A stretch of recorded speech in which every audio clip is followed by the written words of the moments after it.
Good news! Central Americano MBBS just 34 lakhs. Columbus Central University.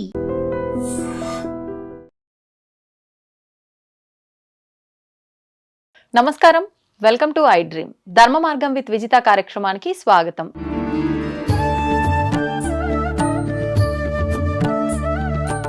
నమస్కారం అండి. నమస్కారం విజిత. తొలి ఏకాదశి రాబోతోంది. తొలి ఏకాదశి నుంచి మనకు పండుగలన్నీ కూడా ప్రారంభమవుతాయి. ముఖ్యంగా మన సనాతన ధర్మంలో ఏకాదశికి ఒక ప్రాధాన్యత అనేది నిర్ణయించబడింది. ముఖ్యంగా ఈ తొలి ఏకాదశి అనగానే చాలా విశిష్టమైంది. ఎక్కువగా ఉపవాసం ప్రాధాన్యము, ఆ రోజు అసలు అన్నం మెతుకు తింటే కూడా దోషము అని చెప్పి అంటుంటారు, విషతుల్యమైనదిగా భావిస్తూ ఉంటారు. ఎందుకు ఈ విధానం అంతా కూడా వచ్చిందో తెలియజేయండి. మనకి ఏకాదశి అంటే ఏమిటి? ఫస్ట్ ఏకాదశి ఎలా పుట్టిందంటే, మారన్ అనేటటువంటి రాక్షసుడు లోకాలను పీడిస్తున్నాడు. శ్రీ మహావిష్ణువు అతన్ని చంపడానికని వస్తాడు. ఎన్నో వేల సంవత్సరాల యుద్ధం జరుగుద్ది వాళ్ళిద్దరికి. విష్ణుమూర్తి అలసిపోతాడు. అలసిపోయి కొంచెం సేపు రీఛార్జ్ చేసుకుందాం బ్యాటరీ లాగానే ఒక గుహలోకి విష్ణుమూర్తి వెళ్తాడు. కొంచెంసేపు రెస్ట్ తీసుకుంటాడు. ఈ లోపల మారన్ అటు ఇటు తిరిగేసి విష్ణుమూర్తి ఇక్కడ ఉన్నాడని చెప్పేసి గుహలోకి వచ్చేస్తాడు.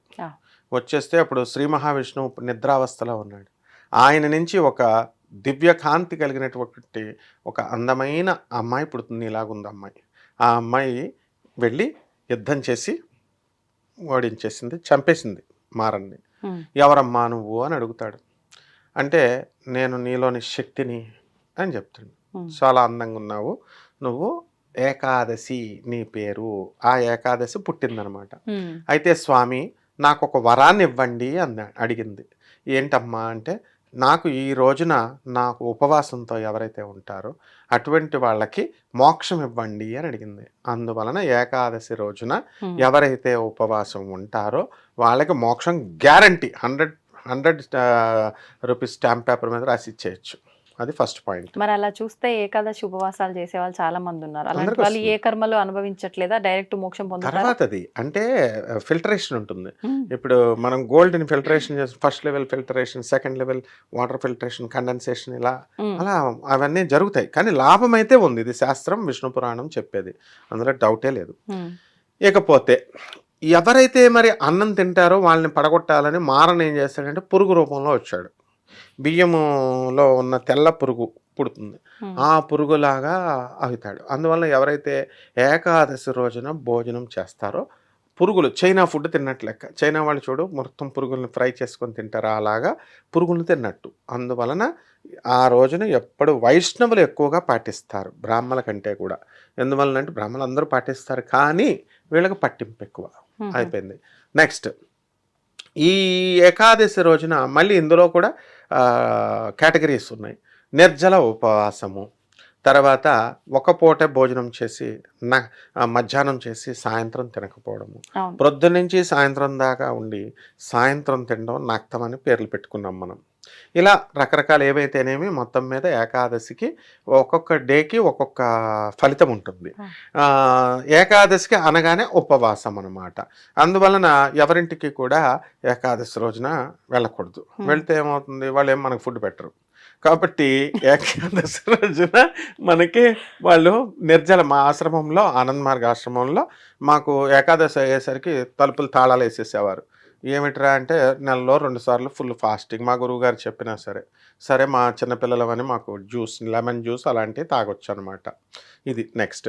ఇక తొలి ఏకాదశి. తొలి ఏకాదశి అంటే ఏమిటి? అబ్బా, శ్రీమన్నారాయణమూర్తి యొక్క మనకి స్వామి సాక్షాత్కారం ఖచ్చితంగా దొరుకుతుంది.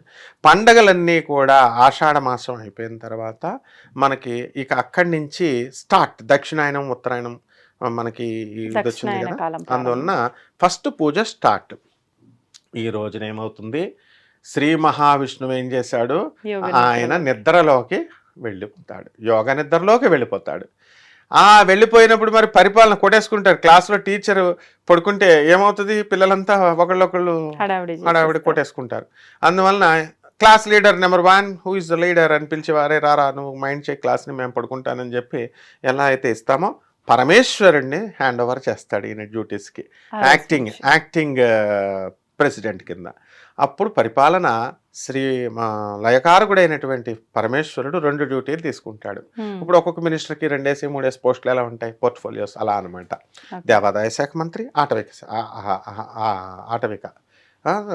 శాఖ మంత్రి, ఇట్లా. సో ఇట్లా 2 పోర్ట్ఫోలియోస్ శివుడు నిర్వహిస్తాడు. అందువల్లనే ఈ శ్రీ మహావిష్ణువు యోగ నిద్రలో ఉంటాడు కాబట్టి రీఛార్జింగ్ ద బ్యాటరీ అనమాట. అందువలన ఈ యొక్క పండగలో పవళింపు సేవకి స్వామివారికి సాయంత్రాలు ప్రతిరోజు కూడా మన ఇంట్లో కూడా పవళింపు సేవలు చేయొచ్చు. ఈ పవళింపు సేవలకి ఎక్కువగా బృందావనంలో ఇది జరుగుతాయి. బృందావనంలో నిధివనము అని ఉంటుంది. సాక్షాత్తు శ్రీకృష్ణ పరమాత్మ రాధమ్మ తల్లి ప్రతిరోజు కూడా ఈ రోజున నిద్రపోతారు. అక్కడ ఆ నిధివనంలో ఒక రూమ్ ఉంటుంది. అది రాధాకృష్ణుల శయన మందిరము. మొత్తం అంతా దుప్పట్లు వేసేసి చక్కగా నీట్గా పెడతారు. ఫ్రూట్స్ అన్ని, పాలు, శోభనం పెళ్ళికొడికి ఎలా అయితే పెడతారో అట్లా పెడితే మర్నాడు పువ్వులు అన్నీ అక్కడ పెడతారు. మర్నాడు మార్నింగ్ తలుపులు తెరిచేసరికి అవన్నీ నలిగి ఉంటాయి. పాలు అన్నీ హాఫ్ ఈటన్ ఉంటాయి. ఇప్పుడు కూడా ప్రత్యక్షంగా చూసుకోవచ్చు. నిధివన్ రహస్యము బృందావనము. పగలేమో కోతులు, పక్షులు అన్నీ ఆడుకుంటాయి. విచిత్రం ఏంటంటే రాత్రి అయ్యేసరికి ఒక బటర్ఫ్లై కూడా ఉండదు, ఒక ఈగ ఉండదు, ఒక కోతి ఉండదు. ఉత్తప్పుడు అన్ని కోతులు ఉంటాయి. అయితే దేవుడు రాసలీల చేస్తాడు. రాసలీల శ్రీకృష్ణ పరమాత్మ రాధమ్మ తల్లి 16,000 మంది గోపికలతో రాసలీల చేస్తాడు. కాబట్టి ఒక వ్యక్తి ఏం చేస్తాడంటే, ఇదిగో దేవుడు రోజు వస్తాడని తెలిసిపోయింది, మనం దేవుడిని కష్టపడి సాధించుకోవాలా. దొంగతనం చేస్తే అట్లా డబ్బులు అనేది ఎవరైనా సాధించుకోండి, సంపాదించుకోండి, కట్టుకోండి అన్నారు. కాన్స్టిట్యూషన్ మనకు రాజ్యాంగం ఇచ్చింది. అయితే మనం అలా మేము షార్ట్ కట్ మెథడ్స్లో దెబ్బేస్తాం, కబ్జాలు చేస్తాం, పోలీస్ కేసులు, కోర్టు కేసులు తప్పవు. ఇది కూడా అంతే. దేవుడిని కూడా మనము ప్రత్యక్షం చేసుకోవచ్చు. అందరికీ ఉంది హక్కు. సర్వజీవరాశులకి, మనుషులకే కాదు, సాలిపురికి, ఏనుక్కి, తర్వాత పాముకి, శ్రీకాళహస్తి వాళ్ళకు కూడా ఉంది. అన్ని హక్కులు ఉన్నాయని చెప్తోంది. ఆ టైంలో ఈ సాధువు ఏం చేస్తాడు, ఏమైనా సరే నాకు దేవుడు దొరుకుతాడు ఫ్రీగా, నేను పట్టేసుకుంటానని చెప్పేసి రాయి వెనకాల దాక్కుంటాడు. రాధాకృష్ణులు ఇద్దరు కూడా చూసిన వెంటనే అతనికి మైండ్ పోయింది, పిచ్చోడైపోతారు. ఇలా చాలా సంఘటనలు మనకి బృందావనంలో జరుగుద్ది. పవళింపు సేవ, ఈ తొలి ఏకాదశి సేవ అన్నది బృందావనంలోనే ఎక్కువ జరుగుద్ది. మనకి తర్వాత తిరుపతి ఇవన్నీ మనం చేస్తాము. కాబట్టి ఆ రోజు స్వామివారిని తులసి మాల అంటే చాలా ఇష్టం ఆయనకి. కాబట్టి తులసి మాలని కట్టి స్వామివారికి రామ, కృష్ణ, నారాయణ, సత్యనారాయణ ఇలా విష్ణు మనం రూపాలన్నిటిని కూడా ఈ తులసి మాలలు వేసి విష్ణు సహస్రనామాన్ని జపించి ఉపవాసం ఉండి చక్కగా స్వామివారిని కనుక మనము మంచి పనులు ఏకాదశి రోజున, ఇంకో రహస్యం ఎవరికి చెప్పద్దు అసలు, చాలా సీక్రెట్ అనమాట. ఏకాదశి విన్నా పర్వాలా, రామానుజాచార్యుడు వినేసి పైనుంచి మంత్రం ఓం నమో నారాయణాయ అని చెప్పేస్తాడు.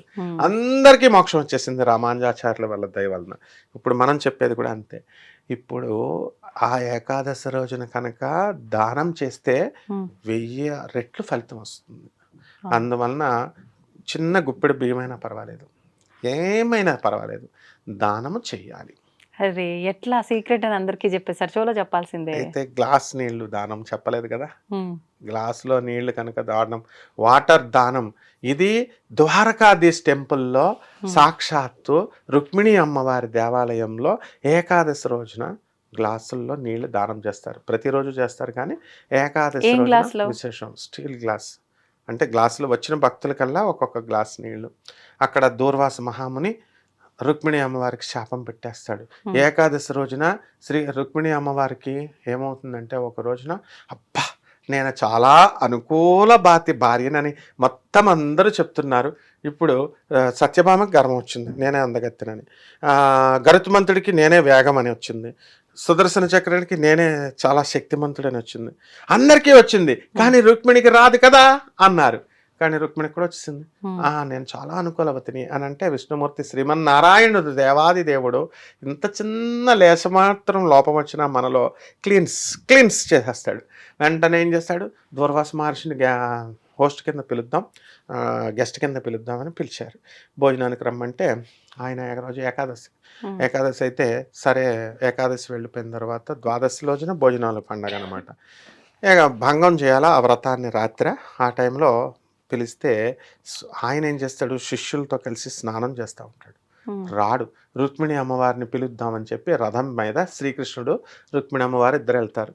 రుక్మిణీదేవికి దాహం వేస్తుంది, వాటర్ అని అడుగుతుంది.